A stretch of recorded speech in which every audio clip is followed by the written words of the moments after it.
নবী সাল্লাল্লাহু আলাইহি ওয়াসাল্লাম এই হাদিসের মধ্যে বলছেন, যদি কোনো আদম সন্তানকে একটি স্বর্ণভরা মার দেওয়া হয়, অতঃপর সে বলবে আমাকে আরেকটি স্বর্ণভরা মার যদি দেওয়া হতো, নবীজি বলেছেন ওয়ালা ইউজাফে আদমা ইল্লা বুতুরা, আদম সন্তানের পেট কবরের মাটি ছাড়া কখনো ভরবে না।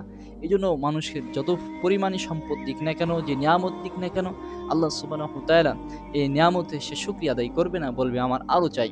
এই যে আল্লাহ বলছেন সুম্মা লা তুসআলুন্না ইয়াউমা ইদিন আনিন নাগিম, সেদিন আল্লাহ সুবহানাহু ওয়া তাআলা কাল কিয়ামতের ময়দানে তারকে যে নিয়ামত দিয়েছিলেন, দুনিয়ায় নিয়ামত, এই নিয়ামত সম্পর্কে আল্লাহ সুবহানাহু ওয়া তাআলা কাল কিয়ামতের ময়দানে জিজ্ঞাসা করবেন।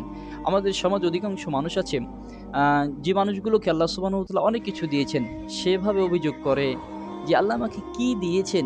কিছুই দেননি। অথচ বালা মুসিবত, দুঃখ, কষ্টেই ফেলে রেখেছেন। যদি আপনি নিজের চক্ষু দিয়ে একবার বিবেক বিবেচনা করে একটাবার চিন্তা করেন যে আল্লাহ সুবহানাহু ওয়া তাআলা আপনাকে কি না কি নিয়ামত দিয়েছেন। ধরে নেন একজন ব্যক্তি হাঁটতে পারে না, আল্লাহ সুবহানাহু ওয়া তাআলা আপনাকে হাঁটার মতো সুযোগ দিয়েছেন। আরেকজন ব্যক্তি দেখতে পায় না, আল্লাহ আপনাকে দেখার মতো শক্তি দিয়েছেন। আরেকজন ব্যক্তি নিজে চলাফেরা করতে পারে না, অন্যজন তাকে চলা নিয়ে বেড়ায়, অন্যজন তাকে ঠেলে নিয়ে বেড়ায়। আর আপনি নিজে দু পা দিয়ে দু হাত দিয়ে কামাই করতে পারেন, চলতে পারেন। অথচ হয়তোবা আল্লাহ সুবহানাহু ওয়া তাআলা আপনাকে কিছু সম্পদ কম দিয়েছেন, কিন্তু এই নিয়ামতগুলো থেকে আপনাকে আমাকে আল্লাহ বঞ্চিত করেননি।